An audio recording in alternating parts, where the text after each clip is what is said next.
takkan gentar langkahku. Kau angkat tanganku di saat ku jatuh. Kaulah sumber kuatku. Lembah yang gelap kan ku lewati, sebab Engkau sertaku. Dengan imanku ku diselamatkan oleh kuasa Yesusku. Angkat tanganku ku sorakan haleluya, namamu berkuasa, surga bumi nyatakan. Ku angkat tanganku nyatakan.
Shalom dan selamat pagi bagi kita semuanya.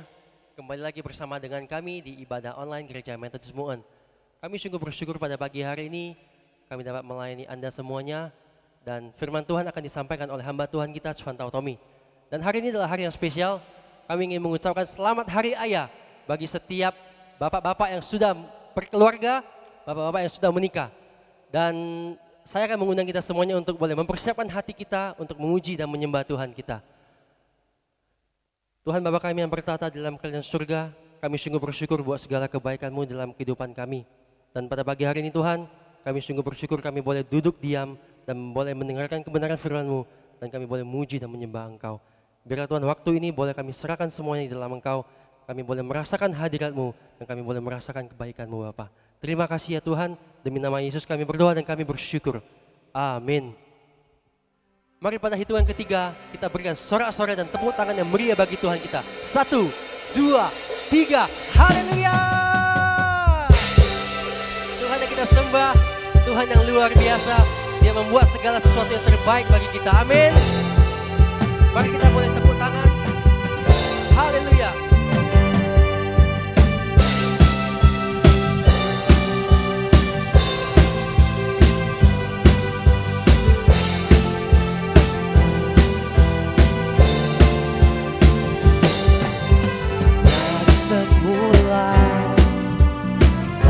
Tetapkan hidupku dalam tangan-Mu, dalam rencana-Mu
dalam tangan-Mu, dalam rencana-Mu Tuhan.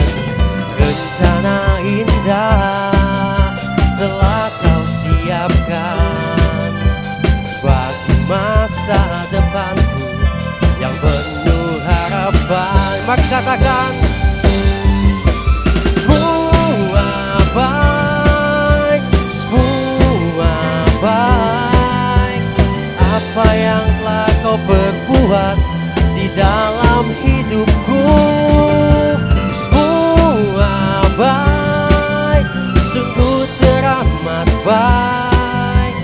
Kau jadikan hidupku berarti. Lebih tinggi lagi katakan, semua baik, semua baik. Apa yang telah Kau perbuat di dalam hidupku, semua baik, sungguh teramat baik. Kau jadikan hidup, Kau jadikan hidupku, Kau jadikan hidupku berarti.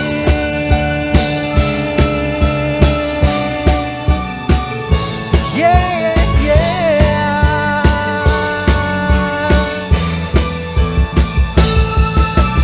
Haleluya, haleluya.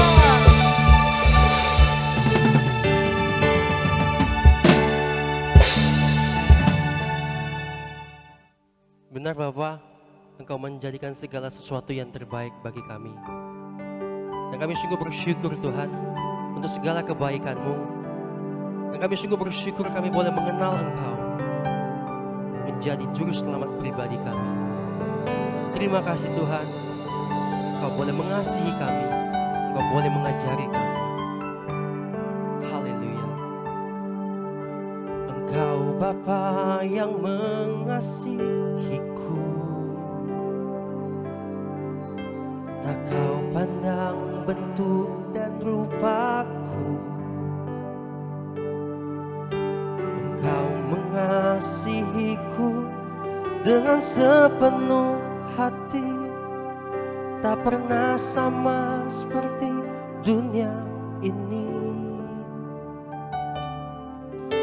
Engkau Bapa yang mengajariku melewati badai langit biru. Engkau yang buatku terbang bagaikan raja wali, mengatasi segala pencobaan. Kau Bapa-Ku yang baik, mengerti bahasa tetesan air mata, tak Kau biarkan ku berjalan sendirian. Baik, Kau Bapa-Ku yang baik, mengerti bahasa tetesan air mata, tak Kau biarkan ku berjalan sendirian. Sebab Kau Bapa-Ku yang baik, Kau sungguh baik.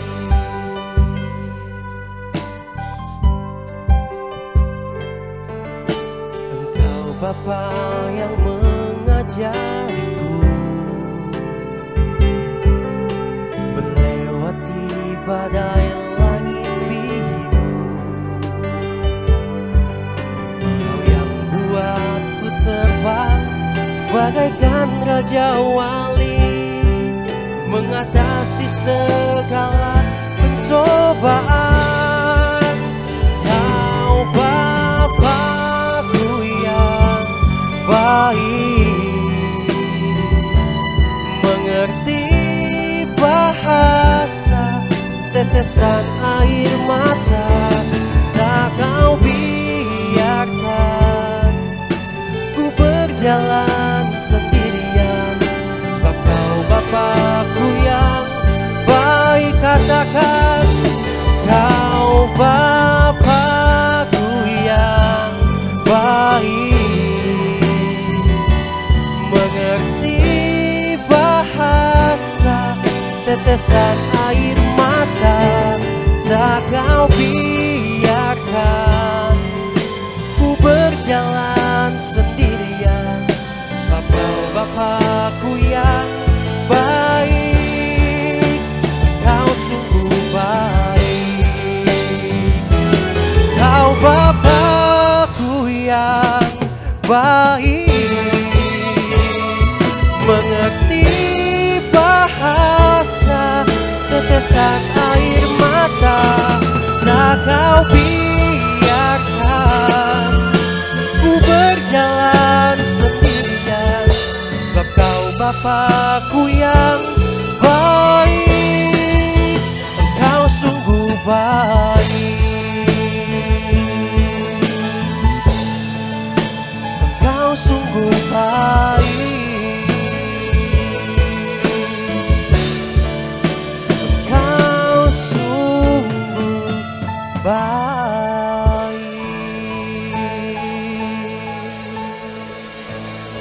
Terima kasih Tuhan, Engkau terlalu baik bagi kami. Terima kasih Yesus. Haleluya, haleluya, amin. Selamat pagi untuk kita semuanya, Jemaat Mu'en yang dikasihi oleh Tuhan.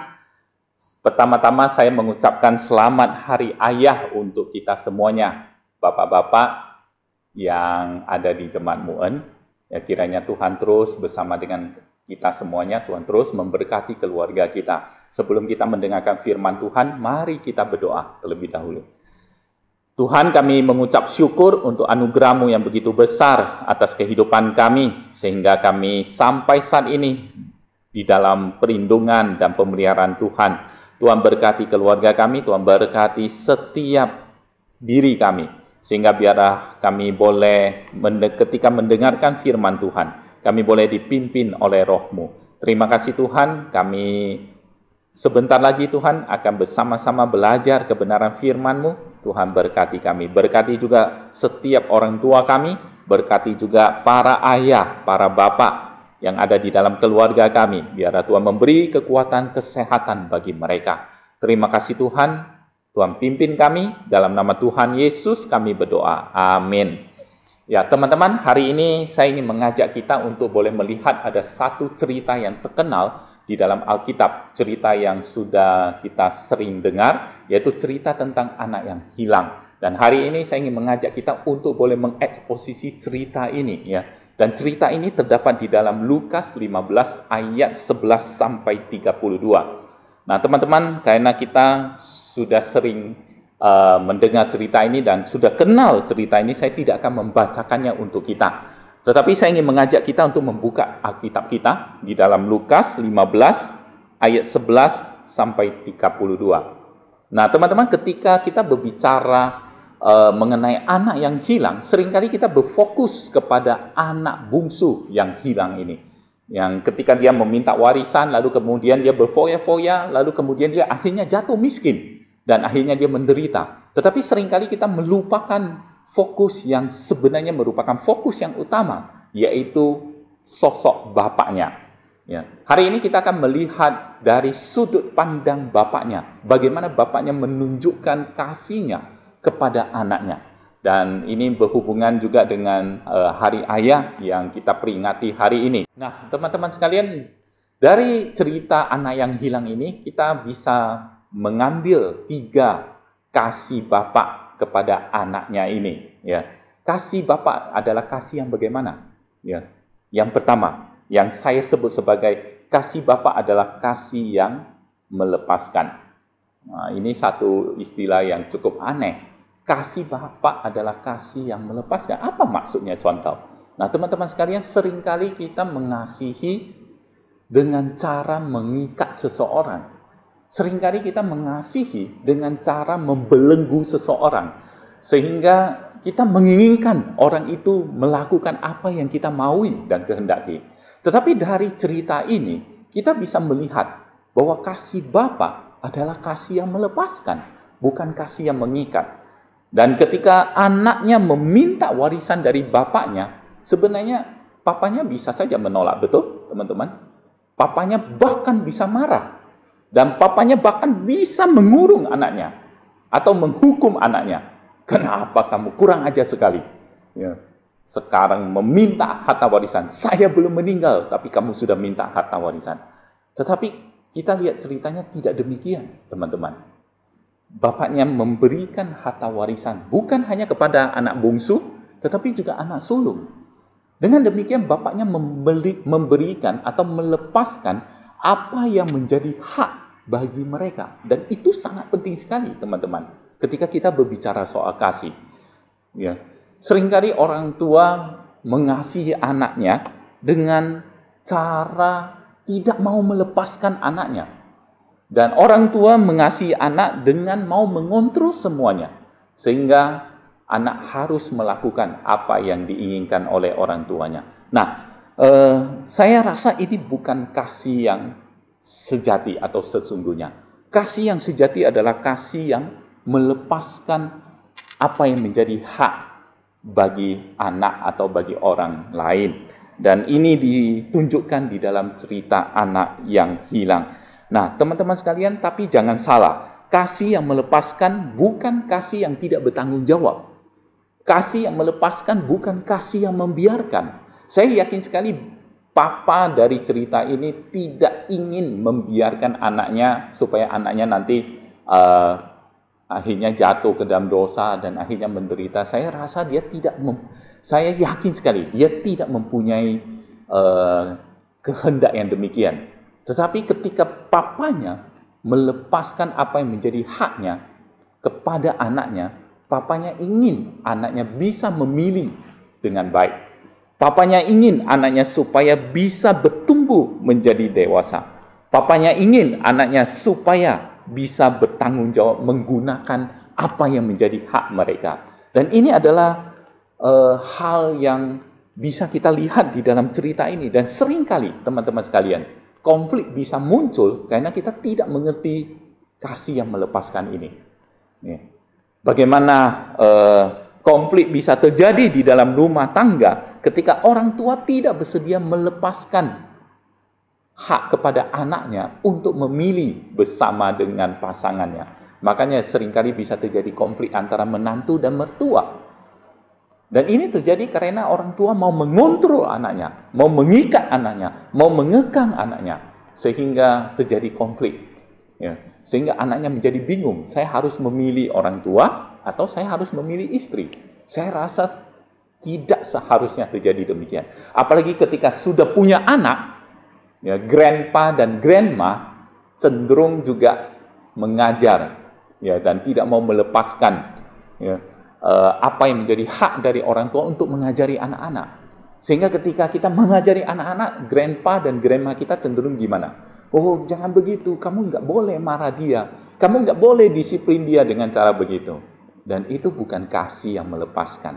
Teman-teman sekalian, kita bisa melihat bahwa kasih yang melepaskan adalah tindakan yang melepaskan hak bagi seseorang untuk boleh memilih berdasarkan kehendaknya. Dan saya mau katakan inilah yang dilakukan oleh Tuhan ketika Dia mencipta manusia. Ketika Tuhan menciptakan manusia, Tuhan memberikan kehendak bebas bagi manusia. Ini sangat penting sekali, teman-teman sekalian. Ketika Tuhan menciptakan manusia, Tuhan tahu ketika Tuhan memberikan kehendak bebas, manusia bisa jatuh ke dalam dosa. Tetapi Tuhan masih memberikan kehendak bebas bagi kita. Karena itulah yang menjadikan kita manusia. Tuhan harus melepaskan apa yang menjadi hak bagi kita untuk boleh memilih. Karena itu Tuhan melepaskan Adam dan Hawa di Taman Eden. Karena itu ketika ular datang menggoda Hawa, kita mungkin bisa berpikir, kenapa Tuhan tidak intervensi? Kenapa Tuhan tidak datang? Lalu kemudian Tuhan mengatakan, stop semuanya, ular mati. Semuanya stop. Manusia tidak usah jatuh ke dalam dosa. Simple. Sehingga kita tidak usah berada di dalam kondisi yang jatuh ke dalam dosa. Kenapa demikian, teman-teman sekalian? Kenapa tidak demikian, teman-teman sekalian? Karena Tuhan tahu ketika Dia mengasihi manusia, Dia harus memberikan kehendak bebas bagi manusia. Supaya manusia bisa memilih apakah dia mau mengasihi Tuhan atau dia mau mengasihi diri atau dia mau mengasihi dunia. Nah, teman-teman sekalian, itulah kasih. Kasih yang sejati, bukan kasih yang mengekang. Tuhan bisa saja menciptakan manusia seperti robot. Tuhan bisa saja menciptakan manusia yang selalu taat kepada Tuhan. Ya, tidak ada salah, 100%. Ketika Tuhan mengatakan ini, manusia tinggal yes, yes, yes, semuanya yes. Tapi Tuhan mengambil resiko. Dia menciptakan manusia yang punya kehendak bebas. Tuhan punya resiko menciptakan manusia yang dia harus lepaskan hak untuk manusia, untuk memilih apakah dia mau pilih pohon pengetahuan yang baik dan jahat, ataukah dia pilih mentaati firman Tuhan. Dan teman-teman sekalian, inilah kasih yang saya sebut sebagai kasih yang melepaskan. Inilah kasih yang saya sebut sebagai kasih di mana seorang kasih Bapa atau kasih Allah kepada manusia. Nah, teman-teman sekalian, kasih yang demikian bukan kasih yang membiarkan manusia jatuh ke dalam dosa. Kasih yang sengaja membiarkan anaknya supaya jatuh ke dalam dosa. Tidak demikian, teman-teman sekalian. Kasih yang demikian justru adalah kasih yang tidak mengontrol dan tidak mengekang. Teman-teman sekalian, ketika kita bicara mengenai kasih, kita tidak berbicara soal kasih yang mengekang, kasih yang membelenggu, kasih yang mengikat. Tetapi adalah kasih yang melepaskan. Sama seperti ketika Naomi, cerita dari Naomi dan Ruth. Ya, Naomi sangat mengasihi Ruth. Sehingga ketika anak laki-lakinya meninggal semuanya, dia dengan rela melepaskan Ruth untuk pergi. Ruth bisa memakai haknya untuk pergi. Tetapi Ruth tidak mau. Dia memilih untuk tinggal bersama dengan Naomi. Nah, di sini kita bisa lihat bahwa sebenarnya Naomi sangat mengasihi Ruth. Sehingga dia membiarkan Ruth untuk boleh memilih apa yang menjadi haknya. Ya, meskipun dia bisa saja menuntut Ruth untuk ikut dengan dia. Yuk kita lihat sama-sama di kitab Ruth 1 pasal 1 ayat 11 sampai 13. Ruth pasal 1 ayat 11 sampai 13. Saya bacakan untuk kita. Tetapi Naomi berkata, "Pulanglah anak-anakku, mengapakah kamu turut dengan aku? Bukankah tidak akan ada lagi anak laki-laki yang kulahirkan untuk dijadikan suamimu nanti? Pulanglah anak-anakku, pergilah. Sebab sudah terlalu tua aku untuk bersuami. Seandainya pikirku ada harapan bagiku, dan sekalipun malam ini aku bersuami, bahkan sekalipun aku masih melahirkan anak laki-laki, masakan kamu menanti sampai mereka dewasa? Masakan karena itu kamu harus menahan diri dan tidak bersuami?" Teman-teman, Anda bisa melihat bagaimana besarnya kasih Naomi kepada menantunya. Kasihnya adalah kasih yang melepaskan hak bagi menantunya untuk boleh memilih. Ya, Naomi bisa menuntut, karena kamu adalah menantu saya, kamu harus melayani saya. Kamu harus ikut kemana saya pergi. Tetapi Naomi tidak melakukan itu, karena dia sangat mengasihi mereka. Bapak, Ibu, teman-teman sekalian, apakah kita sering mengekang seseorang atau mengekang anak-anak kita untuk menuruti kemauan kita? Kasih yang sejati adalah kasih yang melepaskan. Saya akan membacakan puisi yang ditulis oleh Khalil Gibran yang sangat bagus sekali untuk kita renungkan bersama. Ya, ini satu puisi yang bagus, ya. Sebagai orang tua kita boleh merenungkan puisi ini, ya. Saya akan bacakan untuk kita. "Anakmu bukanlah milikmu, Mereka adalah putra-putri Sang Hidup yang rindu akan dirinya sendiri. Mereka lahir lewat Engkau, tetapi bukan dari Engkau. Mereka ada padamu, tetapi bukanlah milikmu. Berikanlah mereka kasih sayang-Mu, namun jangan sodorkan pemikiran-Mu, sebab pada mereka ada alam pemikirannya sendiri. Patut Kau berikan rumah bagi raganya, namun tidak bagi jiwanya, sebab jiwa mereka adalah penghuni rumah masa depan yang tiada dapat Kau kunjungi sekalipun dalam mimpimu. Engkau boleh berusaha menyerupai mereka, namun jangan membuat mereka menyerupaimu, sebab kehidupan tidak pernah berjalan mundur ataupun tenggelam ke masa lampau. Engkaulah busur asal anakmu, anak panah hidup, melesat pergi. Sang pemanah membidik sasaran keabadian. Dia merentangkanmu dengan kuasanya, sehingga anak panah itu melesat jauh dan cepat. Bersukacitalah dalam rentangan tangan sang pemanah, sebab dia mengasihi anak-anak panah yang melesat laksana kilat, sebagaimana dikasihinya pula busur yang mantap.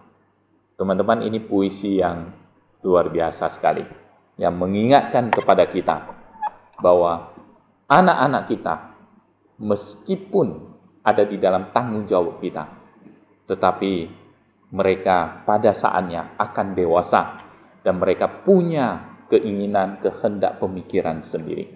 Ya. Tugas kita sebagai orang tua adalah menyediakan apa yang perlu bagi mereka dan menyediakan segala apa yang bisa mereka lakukan di dalam hidup mereka. Yang kedua, teman-teman sekalian, kalau kita melihat cerita ini, kita bisa mengambil kesimpulan bahwa kasih Bapa bukan hanya kasih yang melepaskan, tetapi kasih Bapa adalah kasih yang menerima kembali. Nah, teman-teman sekalian, itu yang dialami oleh anak bungsu ini. Ketika dia sudah kehilangan segalanya, ketika dia berfoya-foya, lalu kemudian uangnya habis, lalu teman-temannya pergi semuanya, dan kita tahu ceritanya sampai dia menjadi penjaga babi, dan dia tidak dapat makan, lalu kemudian dia harus makan ampas babi. Bayangkan teman-teman sekalian, betapa rendahnya dan hinanya dia. Tetapi saat itu tiba-tiba dia sadar akan hal itu. Satu hal yang paling penting di dalam hidupnya, satu hal yang selalu dia lihat ketika dia bersama dengan bapaknya. Apa itu? Yuk kita lihat sama-sama Lukas 15 ayat 17 sampai 19. Lukas 15 ayat 17 sampai 19. Saya akan bacakan untuk kita. Lalu ia menyadari keadaannya. Katanya, betapa banyaknya orang upahan Bapakku yang berlimpah-limpah makanannya. Tetapi aku di sini mati kelaparan. Aku akan bangkit dan pergi kepada Bapakku dan berkata kepadanya, Bapa, aku telah berdosa terhadap surga dan terhadap Bapa, dan aku tidak layak lagi disebutkan anak Bapa. Jadikanlah aku sebagai salah seorang upahan Bapa. Teman-teman, hal yang sangat menarik sekali. Ketika tiba-tiba di dalam penderitaannya, dia teringat kepada papanya. Dan dia teringat bagaimana papanya memperlakukan orang-orang upahannya. Dan di dalam nats yang tadi kita baca, bahkan orang-orang upahan papanya berlimpah-limpah makanannya.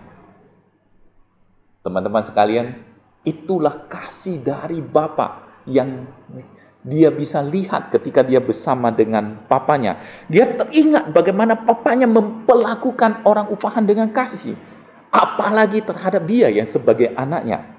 Dan dia teringat bahwa kasih bapaknya selalu ada untuk dia. Nah, teman-teman sekalian, karena itu ketika dia mengingat itu kembali semuanya, dia sadar dia harus kembali. Dia sadar ada kasih Bapa yang selalu akan menerima dia. Dia sadar ada kasih Bapa yang selalu terbuka untuk dia kembali. Dan pada akhirnya dia memutuskan untuk kembali. Nah, teman-teman sekalian, di dalam Lukas 15 ayat 20, ya, kita bisa melihat Lukas 15 ayat 20, di sana dikatakan bahwa maka bangkitlah ia dan pergi kepada bapaknya. Perhatikan ya, ketika ia masih jauh, ayahnya telah melihatnya, lalu tergeraklah hatinya oleh belas kasihan. Ayahnya itu berlari mendapatkan dia, lalu merangkul dan mencium dia. Teman-teman, kasih papanya bukan hanya kasih yang melepaskan, tetapi kasih papanya adalah kasih yang menerima kembali. Ini adalah kasih yang sejati. Bukan kasih yang berani saja melepaskan apa yang menjadi hak bagi anak itu. Kebebasannya, Anda bisa menggunakan warisan yang saya berikan. Tetapi kasih dari Bapa adalah kasih yang berani menerima anaknya kembali. Apapun kondisinya, apapun yang sudah terjadi. Bagaimana anak bungsu ini sudah sangat hina sekali. Bahkan di luar dia harus makan ampas babi. Nilainya sudah tidak ada sama sekali. Tetapi papanya selalu akan menerima dia. Teman-teman sekalian, inilah kasih dari Allah Bapa kita di surga juga.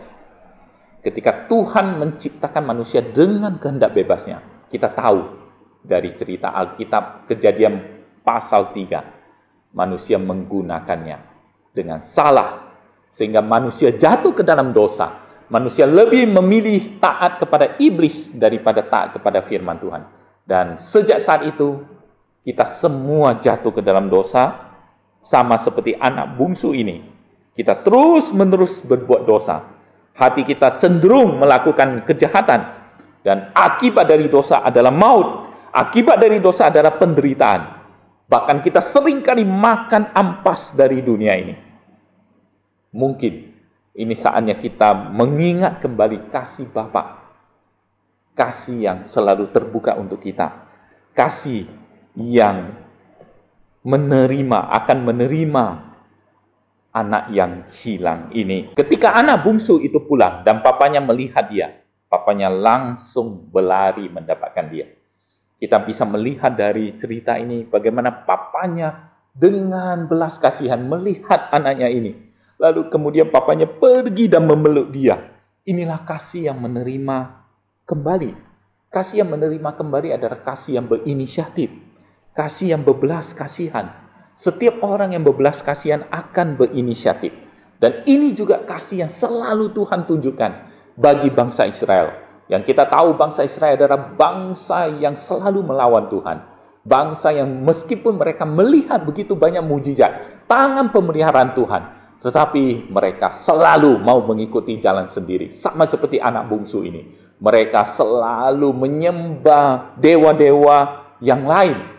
Dan mereka tidak mau taat kepada Tuhan. Mereka adalah bangsa yang tegar tengkuk, tidak bisa diatur. Israel itu adalah bangsa yang suka-suka mereka. Akhirnya mereka harus dibuang dan ditawan oleh bangsa lain. Mengalami penderitaan. Tetapi teman-teman sekalian, apakah Allah membuang mereka selamanya? Tidak. Ada satu bagian firman Tuhan yang menggambarkan begitu luar biasanya kasih Allah kepada bangsa Israel. Kasih yang menerima mereka kembali. Kasih yang didasari oleh belas kasihan. Saya mengajak Anda untuk melihat di dalam Hosea pasal 11 ayat 1 sampai 9. Hosea pasal 11 ayat 1 sampai 9. Ya, ini satu bagian firman yang akan saya bacakan untuk kita karena ini bagian firman yang penting sekali, ya. Hosea pasal 11 ayat 1 sampai 9. Saya bacakan untuk kita. Ketika Israel masih muda, kukasihi dia, dan dari Mesir kupanggil anakku itu. Makin kupanggil mereka, makin pergi mereka itu dari hadapanku. Mereka mempersembahkan korban kepada para Baal dan membakar korban kepada patung-patung. Padahal akulah yang mengajar Efraim berjalan dan mengangkat mereka di tanganku. Tapi mereka tidak mau insaf bahwa aku menyembuhkan mereka. Aku menarik mereka dengan tali kesetiaan, dengan ikatan kasih. Bagi mereka, aku seperti orang yang mengangkat kuk dari tulang rahang mereka. Aku membungkuk kepada mereka untuk memberi mereka makan. Mereka harus kembali ke tanah Mesir, dan Asyur akan menjadi raja mereka, sebab mereka menolak untuk bertobat. Pedang akan mengamuk di kota-kota mereka, akan memusnahkan palang-palang pintu mereka, dan akan memakan mereka di benteng-benteng mereka. Umatku betah dalam membelakangi aku. Mereka memanggil kepada Baal dan berhenti meninggikan namaku. Ayat 8, perhatikan. Masakan aku membiarkan engkau, hai Efraim, menyerahkan engkau, hai Israel? Masakan aku membiarkan engkau seperti Adma, membuat engkau seperti Jeboin? Hatiku berbalik dalam diriku, belas kasihanku bangkit serentak. Aku tidak akan melaksanakan murkaku yang bernyala-nyala itu, tidak akan membinasakan Efraim kembali, sebab aku ini Allah dan bukan manusia, yang kudus di tengah-tengahmu, dan aku tidak datang untuk menghanguskan. Teman-teman sekalian, kita bisa melihat kasih Allah yang begitu besar bagi bangsa Israel. Dan dari perikop ini kita bisa melihat bahwa meskipun Israel sangat dikasih oleh Tuhan, tetapi Israel adalah bangsa yang selalu membangkang, membelakangi Tuhan, menyembah Baal dan dewa-dewa yang lain. Bahkan sampai sudah dihukum dan sudah ditawan oleh bangsa lain. Bangsa Israel masih belum insaf dan bertobat. Teman-teman, bayangkan kalau kita punya anak yang demikian. Kita mungkin akan katakan, ya sudahlah, saya tidak mau lagi peduli tentang kamu. Biarkan kamu melakukan apa saja yang kamu mau. Tetapi Allah kita bukan Allah yang demikian. Dia adalah Allah dan bukan manusia. Dan dia selalu digerakkan oleh kasih-Nya yang begitu besar. Kasih yang penuh dengan belas kasihan. Ketika dia melihat bangsa Israel, meskipun bandel sekali, tetapi dia mau menerima bangsa Israel kembali. Bahkan dia berinisiatif untuk mencari bangsa Israel, untuk menerima mereka kembali. Nah, Bapak Ibu, teman-teman sekalian, ini adalah kasih yang menerima kembali, yang juga ada di dalam cerita anak yang hilang. Bagaimana papanya menerima anaknya kembali. Bukan dengan cacian, bukan dengan makian, bukan dengan penghakiman, tetapi papanya dengan sukacita menerima anaknya kembali.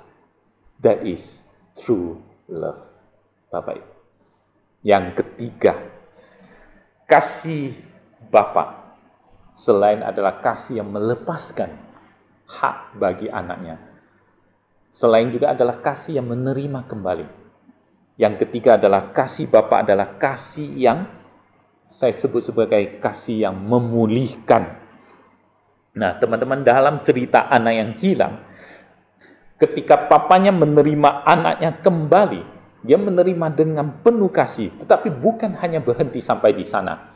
Papanya bahkan melakukan tindakan kasih yang lain, yang saya sebut sebagai tindakan memulihkan kembali anaknya. Ya, yuk kita lihat di dalam Lukas 15 ayat 21 sampai 23. Lukas 15 ayat 21 sampai 23. Kata anak itu kepadanya setelah anak itu kembali, ya, Bapa, aku telah berdosa terhadap surga dan terhadap Bapa. Aku tidak layak lagi disebutkan anak Bapa. Bahkan anaknya menganggap dirinya sendiri tidak layak lagi. Tetapi ayah itu berkata kepada hamba-hambanya, lekaslah, bawa kemari jubah yang terbaik, pakaikanlah itu kepadanya, kenakanlah cincin pada jarinya dan sepatu pada kakinya, dan ambillah anak lembu tambun itu, sembelilah dia, dan marilah kita makan dan bersuka cita. Teman-teman sekalian, papanya melakukan satu tindakan kasih yang saya sebut sebagai kasih yang memulihkan anak itu kembali. Bukan kasih yang menghakimi. Bukan kasih yang mengatakan, kenapa kamu menghabiskan warisan yang saya berikan kepada kamu? Kamu ini memang anak tidak berbakti. Tidak demikian.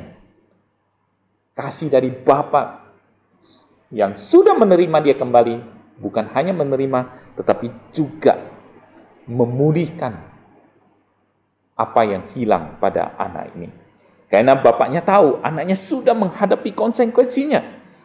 Bapaknya tahu anaknya sudah insaf. Dan setiap pengakuan akan diikuti dengan pemulihan. Itulah cara pandang kasih. Karena itu papanya menyuruh mengambil jubah yang terbaik, lalu mengambil cincin dan sepatu. Dan itu semuanya melambangkan, memulihkan status anaknya kembali. Ya. Jubah melambangkan bagaimana anaknya disucikan kembali. Cincin adalah melambangkan bagaimana anaknya mendapat hak. Ya, statusnya dikembalikan menjadi hak, menjadi anak kembali. Bagaimana dia mempunyai hak dan kuasa sebagai anak kembali. Teman-teman sekalian, itulah kasih yang memulihkan. Jadi bukan hanya sekedar saya mengasihi Anda, ya sudah, ya, lalu kemudian tidak melakukan apa-apa. Tetapi kasih Bapa adalah kasih yang memulihkan statusnya kembali. Dan inilah yang dikerjakan Allah Bapa bagi kita, teman-teman. Dia memberikan yang terbaik bagi kita. Dia memberikan anaknya yang tunggal, Yesus Kristus, mati bagi kita.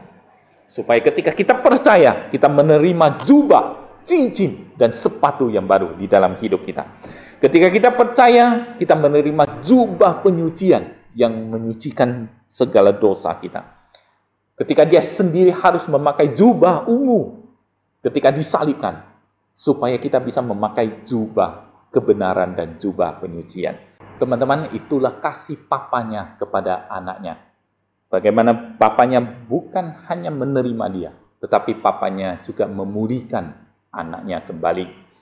Ya. Meskipun papanya bisa saja menghukum dia, papanya berhak untuk memarahi dia, memaki dia. Papanya berhak untuk bertanya, kenapa kamu sembarangan menggunakan warisan yang sudah saya berikan? Tetapi papanya tidak melakukannya. Papanya justru melakukan tindakan kasih yang memulihkan status anaknya kembali. Ya. Papanya berkata kepada pelayan, ambilkan jubah yang terbaik, yang paling terbaik.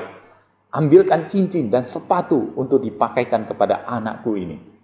Dan ketika 3 hal ini dipakaikan, seluruh posisi status anaknya kembali. Dan ini sangat penting sekali, Bapak Ibu teman-teman sekalian.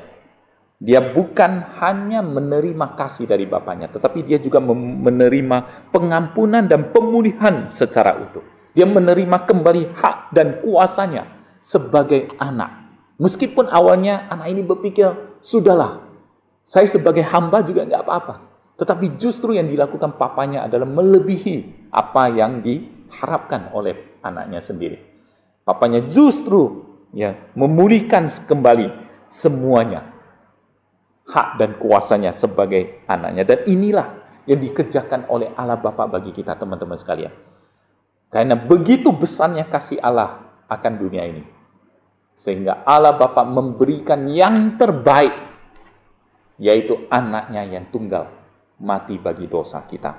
Supaya kita bisa menerima jubah, bisa menerima cincin, bisa menerima sepatu sebagai arah langkah hidup yang baru di dalam hidup kita. Dan saya mau katakan, ketika kita menerima jubah pengampunan, jubah dari penyucian ini, Yesus harus memakai jubah ungu ketika dia disalibkan, yang bersimbah darahnya, supaya kita bisa diterima kembali menjadi anak-anak Tuhan. Supaya ketika kita percaya kepadanya, kita diberi kuasa menjadi anak-anak Allah. Seperti yang tertulis di dalam Yohanes pasal 1 ayat 12. Saya bacakan untuk kita ya. Tetapi semua orang yang menerimanya diberinya kuasa supaya menjadi anak-anak Allah, yaitu mereka yang percaya kepada dalam namanya. Teman-teman sekalian, Ketika kita menerima kasih Allah, Allah tidak berhenti sampai menerima kita. Tetapi Allah justru mengerjakan secara total. Dan kasih-Nya itu adalah kasih yang memulihkan kita kembali. Kasih yang menyucikan kita sehingga kita kembali mempunyai hubungan yang benar dengan Tuhan. Kasih-Nya adalah kasih yang memberikan langkah-langkah baru, tujuan hidup yang baru di dalam hidup kita. Sehingga kita pada akhirnya akan mentaati kehendak-Nya. Nah, teman-teman sekalian, inilah yang juga ditunjukkan oleh Yesus ketika menghadapi perempuan yang berzina. Ketika semua orang ingin menghukum dan mengadili perempuan yang berzina ini, Yesus mengampuni dia. Yesus memulihkan dia. Dan Yesus tahu perempuan yang berzina itu sebenarnya adalah gambaran dari kita semuanya. Gambaran orang berdosa. Makanya kita tahu dari cerita itu tidak ada seorang pun yang berani mengambil batu dan melemparkan kepada perempuan itu. Dan kasih yang demikian juga ditunjukkan ketika Yesus berjumpa dengan Zakeus. Ya. Yesus memanggil Zakeus dan tinggal di dalam rumahnya. Kemudian Zakeus berubah, menerima keselamatan dari Yesus. Dan ia punya tujuan hidup yang baru. Ia bahkan mengembalikan 4 kali lipat kepada semua orang yang pernah diperasnya. Zakeus akhirnya dia mempunyai sepatu yang baru, jubah yang baru, mempunyai cincin yang baru. Teman-teman sekalian, kasih Allah adalah kasih yang memulihkan. Inilah yang ditunjukkan oleh Yesus ketika dia menghadapi perempuan yang berzina. Ketika semua orang mengadili dia, mengadili perempuan yang berzina dan ingin menghukum dia. Dan memang dia seharusnya dihukum karena ketahuan berzina. Tetapi Yesus mengampuni perempuan itu. Yesus justru tidak menghukum perempuan yang berzina ini. Karena Yesus tahu perempuan yang berzina ini adalah gambaran dari Anda dan saya.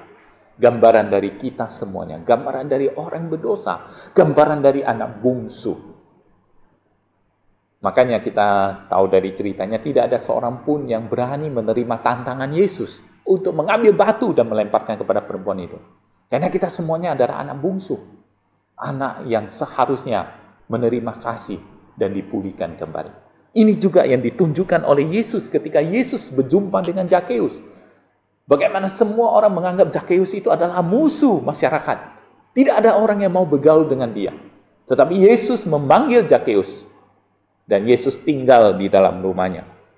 Dan saat itu, hidup Zakeus berubah total. Zakeus bahkan mengembalikan 4 kali lipat kepada semua orang yang pernah diperasnya. Dia menerima kembali jubah yang baru. Menerima cincin dan menerima sepatu yang baru. Zakeus akhirnya mempunyai satu tujuan yang baru di dalam hidupnya. Teman-teman sekalian, itu adalah kasih Allah. Kasih yang memulihkan secara total. Inilah kasih Bapa yang memulihkan seluruh kehidupan kita. Teman-teman, maukah kita menerima kasih yang demikian? Mari kita berdoa. Tuhan, kami mengucap syukur ketika kami boleh merenungkan kembali kasih-Mu yang begitu besar atas kehidupan kami. Kami boleh melihat bahwa Engkau mengaruniakan anak-Mu yang tunggal, Yesus Kristus, datang ke dalam dunia dan mati bagi kami. Sungguh, kami tidak layak menerimanya. Tetapi Engkau selalu berinisiatif mengasihi kami. Meskipun kami selalu memberontak, meskipun kami selalu membangkang. Tetapi Engkau selalu terbuka menerima kami kembali. Tuhan, anak-Mu mau berdoa untuk setiap jemaat, untuk setiap kami yang mungkin bergumul di dalam kehidupan kami. Biarlah Tuhan kami sekali lagi boleh menerima kasih-Mu di dalam hidup kami. Sehingga kami bukan hanya menerima kasih Tuhan, tetapi hidup kami boleh dipulihkan, hidup kami boleh diperbaharui kembali. Seperti Zakeus yang diperbaharui kembali. Dan biarlah Tuhan, hidup kami boleh menjadi satu hidup yang memuliakan nama Tuhan.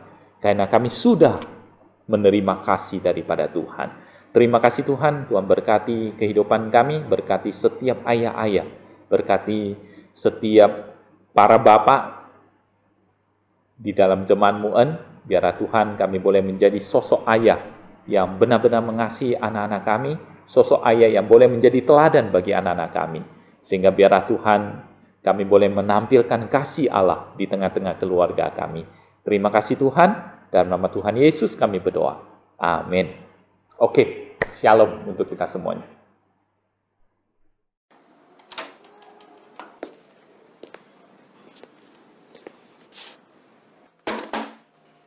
I didn't like my father.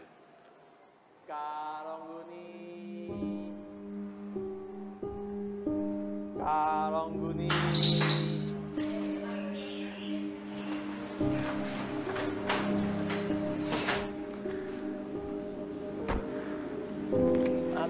Thank you. He was poor and unsuccessful, despite working harder than all my friends' fathers. I didn't think he was very smart.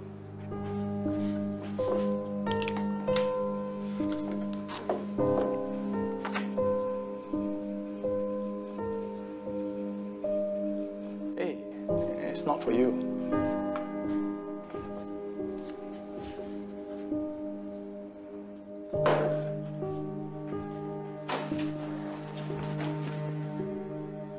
I've never seen him as an inspiration.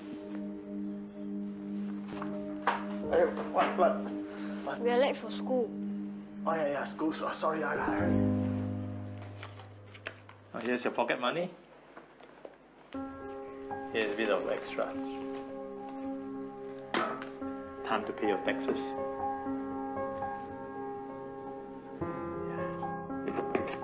From you? It's from me. Why are we not rich? Who says we are not rich? Being rich is not about how much you have, but how much you give. And somehow, when you give, you'll be happier. I wasn't happy. I didn't want to be poor like my father when I grew up.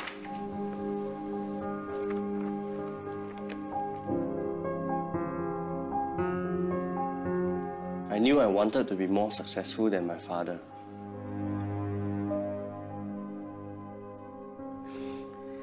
Call me when you need more money.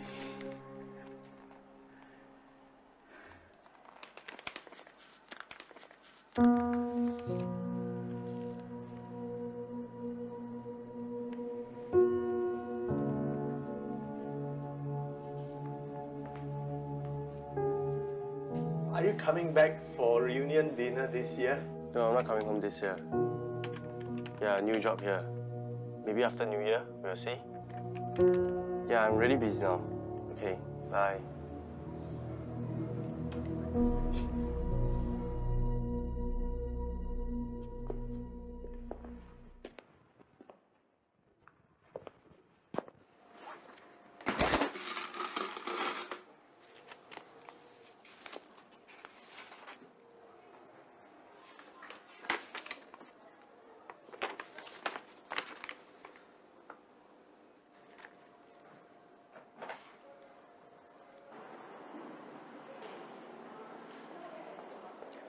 Thank you for coming, Mr. Lim. I found this letter saying that I've been donating money to the community chest. There must be a mistake. I'll explain later. There's someone who would like to meet you. Come with me.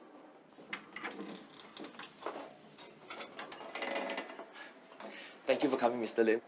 Wow, your father has told us a lot about you. Your father, he always makes us forget about our problems and reminds us about our dreams and hopes. But the kids here, they all miss him, and he's the only one who can bring a smile on their faces. And I remember there's this boy. He was really depressed and he didn't go to school. Basically, he's given up on life. But your father, he reads to this boy regularly. This boy has now grown up to be a really useful person. Your father could have retired comfortably, but he chose to continue working so he can help even more people. He was a selfless man. It's just that he didn't tell anyone about his sickness.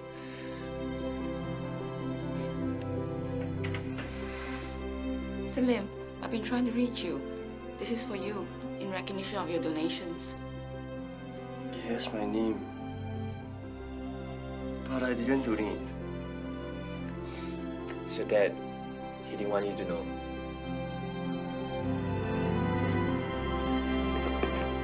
It's from you. It's from me.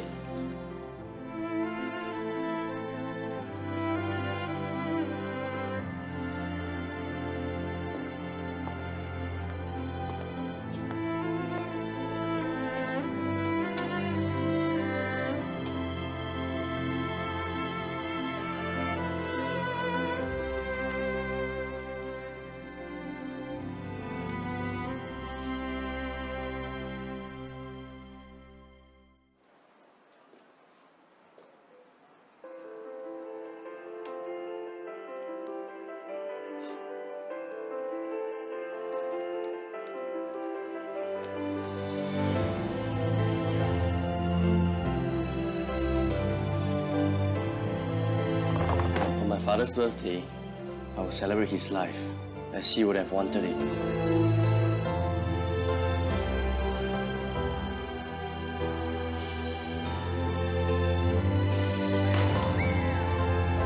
I could almost hear him say, Being rich is not about how much you have, but about how much you can give.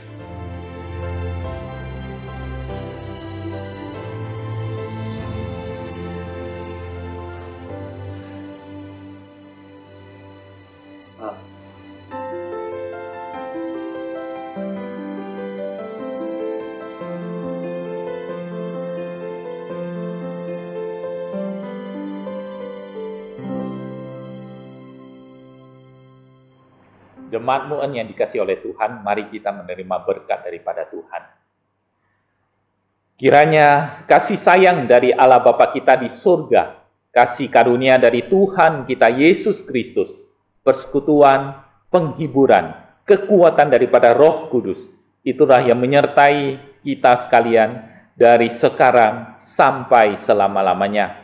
Amin.